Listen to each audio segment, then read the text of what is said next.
ওই হার্টের মাধ্যমে আল্লাহ আপনাকে মেসেজ দিয়েছিল, আমি সেই মেসেজটা বুঝতে পারি নাই, কিন্তু তারপরে যখন গুনাহটা করি মনে মনে একটা জিনিস আমরা চাই, কেউ যেন না দেখে, কেউ যেন না জানে, কেউ যেন না দেখে, কেউ যেন না জানে। আপনি করছেন আল্লাহর অবাধ্যর কাজ, আল্লাহকে নারাজি করার কাজ, আল্লাহ জমিনে দাঁড়িয়ে, কিন্তু আবার যখন আপনি বলছেন কেউ যেন না দেখে, তখন আল্লাহ পাক আপনার ইজ্জত বাঁচানোর জন্য চতুর্দিকে পর্দা করে দেয়, দেখার মানুষ আর দেখতে পায় না। বলে ফেরেশতা বলে, আল্লাহ তোমার হুকুম অমান্য করছে, তোমার জমিনে দাঁড়িয়ে তুমি তাকে প্রোটেক্ট দিচ্ছ।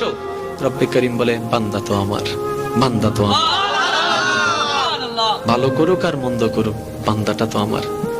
বান্দা যখন কোনো গুনার কাজ করে আল্লাহ পাক রব্বুল আলামিন তখন তাকিয়ে থাকে, বান্দা আয়, ফেরত আয়, রিটার্ন কর, রিটার্ন কর, এখনো সময় আছে, রিটার্ন কর।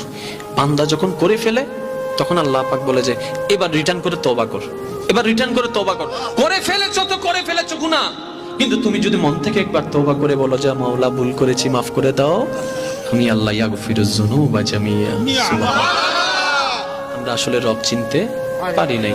ওই রব, ওই মায়ার রব, ওই মমতার রব, ওই ভালোবাসার রবকে চেনানোর জন্যই নবী রাহমাতুল লিল আলামিন দুনিয়াতে তাশরীফ এনেছিলেন। সুবহানাল্লাহ। মনে রাখবেন ভাইয়েরা, নবী সাবজেক্টটা তর্কের বিষয় নয়, কোরআন সাবজেক্টটা তর্কের বিষয় নয়, এটা অনুভবের বিষয়, এটা গবেষণার বিষয়, ঠিক না বেঠিক? এবার আমি শুধু আপনাদেরকে একদম শর্টকাট একটা নলেজ দেওয়ার চেষ্টা করব, যদি আমার মুনিব আমাকে দয়া করেন। মানব জাতি, মুসলিম জাতির জন্য গাইডলাইন হচ্ছে কোরআন। গাইডলাইন জোরে বলতে হবে, গাইডলাইন।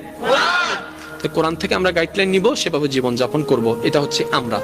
আচ্ছা বলেন, নবীর একজন সাহাবা ছিল আবু বকর, সত্যের উপর ছিল না মিথ্যার উপর ছিল?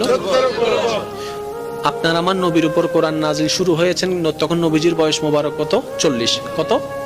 40। শেষ হয়েছেন 63-তে, মানে 23টা বছর লেগেছে। একটু খেয়াল করবেন, কমপ্লিট কোরআন নাজিল হতে 23 বছর লেগেছে, কিন্তু এর আগে আবু বকর সিদ্দিক আকবর হয়ে গেছে। এখনো সম্পূর্ণ কোরআন নাজিল হয়, এখনো সম্পূর্ণ কোরআন নাজিল হওয়া শেষ হয়নি। কোন কোরআন? যে কোরআনটা আপনার আমার জন্য গাইডলাইন।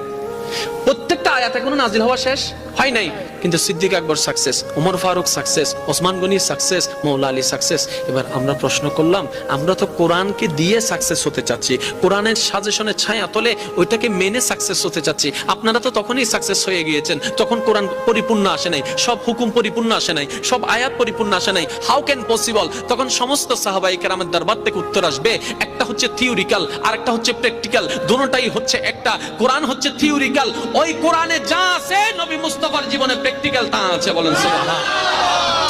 আমরা কোরআনটাকে যখন ফলো করতে পারি না, কারণ আমাদের হায়াতে তখন পরিপূর্ণতা আসে নাই, তখন আমরা কি করেছি? প্র্যাকটিক্যাল কোরআনকে